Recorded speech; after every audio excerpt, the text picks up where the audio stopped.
নমস্কার, আমার আরেকটি নতুন ভিডিওতে স্বাগত। আজকের ভিডিওতে আমি ওয়েস্ট বেঙ্গল সেন্ট্রালাইজড অ্যাডমিশন 2025 নিয়ে আলোচনা করব। অর্থাৎ যারা এবার ক্লাস 12 পরীক্ষা দিয়েছো, রেজাল্ট বেরিয়ে গেছে, তারা কলেজে ভর্তি হতে চাইছো, জেনারেল কোর্স বা অনার্স কোর্সে, সায়েন্স, কমার্স, আর্টস বিভিন্ন বিষয়ে পাস কোর্স বা অনার্স কোর্স করতে চাইছো। তো সেটার জন্য আগে আমাদের কি করতে হতো, আলাদা আলাদা করে বিভিন্ন কলেজের ওয়েবসাইটে গিয়ে গিয়ে অনলাইন অ্যাপ্লাই করতে হতো। এবং সেটার ফলে দুটো প্রবলেম হতো। একটা হচ্ছে খুব বেশি অ্যাপ্লিকেশন করা যেত না, বা আমি যদি 10টা অ্যাপ্লিকেশন করতাম এবং তার জন্য আলাদা করে অ্যাপ্লিকেশন ফি লাগতো, এবং কোথায় আমার শর্টলিস্ট হচ্ছে এবং হতো কোথাও শর্টলিস্ট হয়ে গেলাম আমি, তারপরে আরেকটা রেজাল্ট বেরোলো, আমার কিন্তু সেখানে পড়ার ইচ্ছা ছিল কিন্তু এখানে যেহেতু টাকা দিয়ে অ্যাডমিশন নিয়ে ফেলেছি, তাহলে তখন আমাদের কিন্তু সেই একটা সমস্যার দেখা দিত। তো এই সেন্ট্রালাইজড অ্যাডমিশন যেটা চালু করেছে ওয়েস্ট বেঙ্গল গভর্নমেন্ট এবছর থেকে, তো সেটা একটা অ্যাডভান্টেজ হচ্ছে যে আপনি একটা পোর্টালে সমস্ত কলেজে অ্যাপ্লিকেশন করতে পারবেন, অর্থাৎ ম্যাক্সিমাম 25টা কলেজের আপনি অ্যাপ্লিকেশন করতে পারছেন একেবারে। এবং এটার জন্য বড় কথা হচ্ছে যে কোনো অ্যাপ্লিকেশন ফি লাগছে না অ্যাপ্লিকেশন করার জন্য। অর্থাৎ আপনি 25টা কলেজের অ্যাপ্লিকেশন করে রাখলেন, তার জন্য কোনো অ্যাপ্লিকেশন ফি লাগছে না। এবার আপনি 1 2 3 4 করে করে আপনি 25টা সিরিয়ালি সাজিয়ে রাখুন। কিন্তু এখানে একটা জিনিস মাথায় রাখতে হবে, এবার এই সেন্ট্রালাইজড অ্যাডমিশন প্রসেসের অ্যাডভান্টেজ কি থাকছে? এর অ্যাডভান্টেজ থাকছে আপনাকে আলাদা করে ওয়েবসাইটে, বিভিন্ন কলেজের ওয়েবসাইটে গিয়ে অ্যাপ্লিকেশন করতে হচ্ছে না, একবারে আপনি একটা প্ল্যাটফর্ম, একটা ওয়েবসাইটে অ্যাপ্লিকেশন করতে পারছেন এবং একসাথে 25টা কলেজের আপনি অ্যাপ্লিকেশন করতে পারছেন এবং তার জন্য কোনো অ্যাপ্লিকেশন ফি লাগছে না। আচ্ছা, এবার যেটা হচ্ছে যে তুমি ক্লাস 12 মার্কস জেনে গেছো কত পেয়েছো, এবং সেই ভাবে তুমি বুঝতে পারবে যে কোন কলেজে, মানে প্রিভিয়াস ইয়ারে কাট অফ দেখে বুঝতে পারবে যে কোন কলেজে তুমি অ্যাডমিশন বা শর্ট লিস্টেড হতে পারবে। তাহলে সেইরকম ভাবে কিন্তু 25টা কলেজ চুজ করতে, আমার নাম্বার হয়েছে 400, আমি একদম টপ কলেজ 25টা কলেজ চুজ করে নিলাম এবং সেই 25টা কলেজে কোনোটাতেই আমার শর্ট লিস্ট হলো না, তাহলে কিন্তু কোনো লাভ নেই। তাহলে আমাকে কিছু কলেজ রাখতে হবে যেখানে আমার নাম শিওর উঠবে। ঠিক আছে, তাহলে যেমন আমরা আগে করতাম কলেজে ভর্তির সময়, যখন যদি 10টা কলেজে ফর্ম ফিল আপ করতাম, তাহলে 2-3টে কলেজে এমন করে রাখতাম যেখানে একটু কম নাম্বার পেলেও আমি সেখানে অ্যাডমিশন নিতে পারবো। তাহলে এখানেও কিন্তু সেম, কিন্তু এখানে হচ্ছে সেন্ট্রালাইজড হচ্ছে, অর্থাৎ একবারে হচ্ছে আপনি, মানে আরেকটা যেটা প্রবলেম হতো, একটা স্টুডেন্টের নাম 10টা কলেজে হতো একদম ফার্স্ট, যাদের র্যাঙ্ক খুব, যাদের মার্কস খুব ভালো, তাহলে তারা অলরেডি সিটটা দখল করে নিত, তখন বাকিরা চান্স পেতাম না। তাহলে এইবার যেটা করে সেন্ট্রালাইজ অ্যাডমিশন, যেখানে হচ্ছে যে সেইভাবেই কিন্তু শর্টলিস্ট করা হবে, নাম আসবে, তাহলে একটা স্টুডেন্ট একসাথে তো 10টা কলেজে নাম উঠবে না, তার ফলে সিটের যে ভ্যাকেন্সি সেটা কিন্তু থেকে যাবে, তাহলে বাকিরাও কিন্তু সুযোগ পাবে। ও ম্যাক্সিমাম ক্ষেত্রে যেটা হয় যে অ্যাডমিশন প্রসেস যখন বন্ধ হয়ে যায়, তখন দেখা যায় যে ম্যাক্সিমাম ভ্যাকেন্সি, মানে 40টা যদি ফিজিক্সের সিট থাকে, তাহলে দেখা যায় তখন 20টা স্টুডেন্ট আসছে, বাকি 20টা স্টুডেন্ট বিভিন্ন অন্য কলেজে বা অন্য কোর্স, মানে জেই দিয়ে বা নিট দিয়ে বা জেন পাস দিয়ে, ঠিক আছে, বা আইআইটি, এনআইটি, এইসব জায়গা পড়তে চলে যাচ্ছে, তাহলে সমস্যাটা থেকে যাচ্ছে। তার ফলেই এই কিন্তু West Bengal centralised admission process West Bengal government থেকে চালু করেছে। তো এটা WB ক্যাপ, অর্থাৎ West Bengal centralised admission process বা পোর্টাল, সেইখানে গিয়ে আপনাকে কিন্তু অ্যাপ্লিকেশন করতে হবে। সেই অ্যাপ্লিকেশন পোর্টালের লিঙ্ক আমি দিয়ে দেবো ডেসক্রিপশনে। তো সেইখানে আপনাকে যেতে হবে, গিয়ে অ্যাপ্লিকেশন করতে হবে। কীভাবে আপনি অ্যাপ্লিকেশন করবেন সেটা আমি এই ভিডিওতে আলোচনা করব। এছাড়াও তোমরা কিভাবে কলেজ চুজ করবে এবং কোন কোন কলেজ এই WB ক্যাপের আন্ডারে রয়েছে, ঠিক আছে, এবং কবে থেকে অ্যাপ্লিকেশন শুরু হবে এবং কতদিন পর্যন্ত চলবে এবং অ্যাপ্লিকেশন প্রসিডিওর কি, ঠিক আছে, কোন কোন কলেজগুলো লিস্টে দিলে ভালো হয়, সমস্ত তথ্য আজকে ভিডিওতে আলোচনা করবো। তো স্কিপ না করে তোমরা পুরো ভিডিওটা দেখতে থাকো।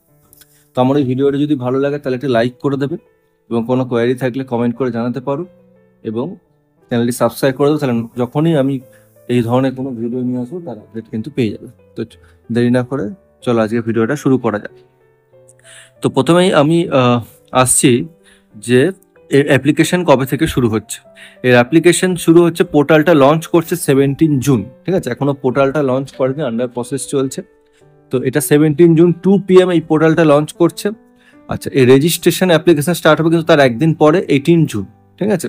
আচ্ছা, এবার মেরিট লিস্ট, আচ্ছা এবার হচ্ছে লাস্ট ডেট অফ রেজিস্ট্রেশন থাকছে 1 জুলাই, অর্থাৎ বেশি দিন কিন্তু টাইম থাকছে না অ্যাপ্লিকেশন করার, ঠিক আছে। 18 জুন স্টার্ট হচ্ছে, 1 জুলাই কিন্তু বন্ধ হয়ে যাচ্ছে। মেরিট লিস্ট আর সিট অ্যালটমেন্ট হচ্ছে 6 জুলাইতে, 6 জুলাই কিন্তু রেজাল্ট বেরোচ্ছে। আচ্ছা, অ্যাডমিশন এগেন্স্ট সিট অ্যালটমেন্ট, অর্থাৎ অ্যাডমিশন প্রসেস স্টার্ট হয়ে যাচ্ছে, কিন্তু এটা কিন্তু সব ফেজ 1 এর কথা বলছি, 6 থেকে 12 জুলাই।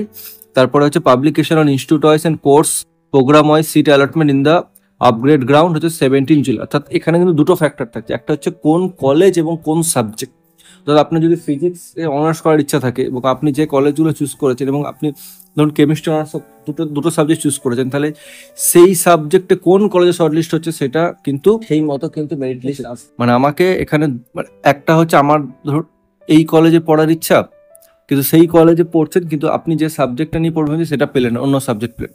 আরেকটা হয় আমাদের, আমরা এই সাবজেক্ট পড়বো ভাবছি এবং সেটা যে কলেজে পেলাম সেখানে অ্যাডমিশন দিলাম। তাহলে এখানে কিন্তু দুটো ফ্যাক্টর হচ্ছে, যে একটা হচ্ছে সাবজেক্ট প্রেফারেন্স দেবেন, আপনি কলেজ প্রেফারেন্স দেবেন। ঠিক আছে, তাহলে আমার মতে আপনি যদি ফিজিক্স নিয়ে পড়ার ইচ্ছা থাকে তাহলে আপনি সেই মতো ফিল আপ করবেন কোন কলেজগুলোতে আপনি যে মার্কস পেয়েছে সেই কলেজগুলোতে পাওয়ার চান্স আছে, এবং কিছু কিছু ভালো কলেজে করে রাখবেন যেগুলোতে অ্যাডমিশন হয়ে গেলে খুব ভালো। আচ্ছা, নেক্সট হচ্ছে admission against seat allotment in the upgrade ground, যেটা হচ্ছে 17 থেকে 20 জুলাই। আর ফিজিক্যাল ভেরিফিকেশন হচ্ছে কলেজগুলোতে 24 থেকে 31 জুলাই। ক্লাস স্টার্ট হচ্ছে 1 আগস্ট থেকে। নেক্সট হচ্ছে ফেজ 2 শুরু হবে 2 আগস্ট থেকে, অর্থাৎ 1 আগস্টে অ্যাডমিশন হয়ে গেল। তারপরে যে ভ্যাকেন্সি থেকে যায় সেইগুলোর জন্য হচ্ছে 2 আগস্ট থেকে আবার হচ্ছে publication institute wise, course program wise vacancy, অর্থাৎ কোন ইনস্টিটিউটে বা কোন কলেজে কোন সাবজেক্টে কটা ভ্যাকেন্সি থেকে গেছে, যে 1 তারিখ পর্যন্ত অ্যাডমিশন প্রসেস শেষ হওয়ার পর তাদেরটা কিন্তু আবার শুরু হবে আগস্ট থেকে। ঠিক আছে, যেটা হচ্ছে ফেজ 2, সেম প্রসেস চলবে, আলটিমেটলি কমপ্লিট হবে কিন্তু 1 সেপ্টেম্বরে। ঠিক আছে। আচ্ছা, নেক্সট আমি আসছি যে কলেজগুলো এই পোর্টালের আন্ডারে আছে সেগুলো কিন্তু এখানে লিস্ট আছে। ঠিক আছে, এখানে প্রচুর কলেজের লিস্ট আছে, এখানে শুধু গভর্নমেন্ট নয় প্রাইভেট কলেজ ইউনিভার্সিটির লিস্ট আছে। এখানে আপনি এই অ্যাডমিশনে গিয়ে আপনি কোন কোন ইউনিভার্সিটি কলেজ সেই লিস্ট পেয়ে যাবেন। ঠিক আছে, এবং এখানে আছে list of colleges in Kolkata, list of college in West Bengal, যেগুলো এই পোর্টালের আন্ডারে আছে। ঠিক আছে, সেইগুলো আপনি ক্লিক করে দেখে নিতে পারেন। ঠিক আছে, কোন কোন কলেজের আন্ডারে আছে।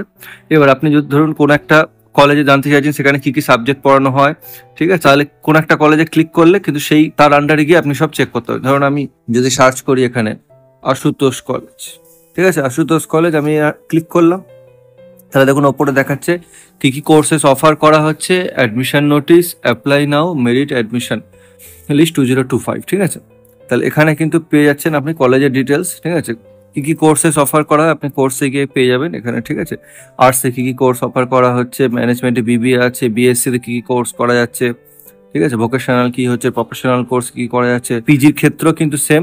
এখানে আপনি যদি গ্রাজুয়েশন কমপ্লিট করে পোস্ট গ্রাজুয়েশন করতে চাইছেন তাহলে কিন্তু এই পোর্টালের মাধ্যমে আপনি ইউনিভার্সিটিতে অ্যাপ্লিকেশন করতে পারবেন, সেম পোর্টাল কিন্তু। ঠিক আছে, তাহলে এখানে আপনি পেয়ে যাচ্ছেন তার ডিটেলস। ঠিক আছে, তাহলে এখানে আপনি যে অ্যাডমিশন নোটিশ, ঠিক আছে, এখানে আপনি ক্লিক করে করে দেখতে পারেন। তাহলে এরকম ভাবে প্রত্যেকটা কলেজে গিয়ে গিয়ে কিন্তু এখানে আমাকে প্রত্যেকটা কলেজে কিন্তু আলাদা করে অ্যাপ্লাই করতে হবে না, ওই একটাই অ্যাপ্লিকেশন ফর্ম বেরোবে সেটাতে আমি চুজ করতে পারবো। ঠিক আছে, সেটা এখনো পোর্টালটা ওপেন হয়নি, ওপেন হলে আমি কিন্তু ফর্ম কিভাবে ফিল আপ করতে হয় সেই প্রসিডিওর আমি দেখাবো। ঠিক আছে, আপাতত আপনারা যেটা করতে পারেন যে কোন কোন কলেজ এর আন্ডারে আছে লিস্ট আছে সেটা আপনারা চেক করে নিতে পারেন, এবং যেটা বললাম যে 17 তারিখ থেকে কিন্তু পোর্টালটা ওপেন হয়ে যাচ্ছে এবং 18 তারিখ থেকে ফর্ম ফিল আপ শুরু হয়ে যাচ্ছে।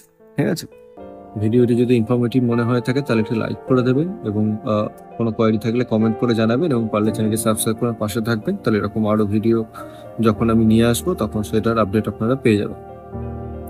ধন্যবাদ ভিডিওটি দেখার জন্য।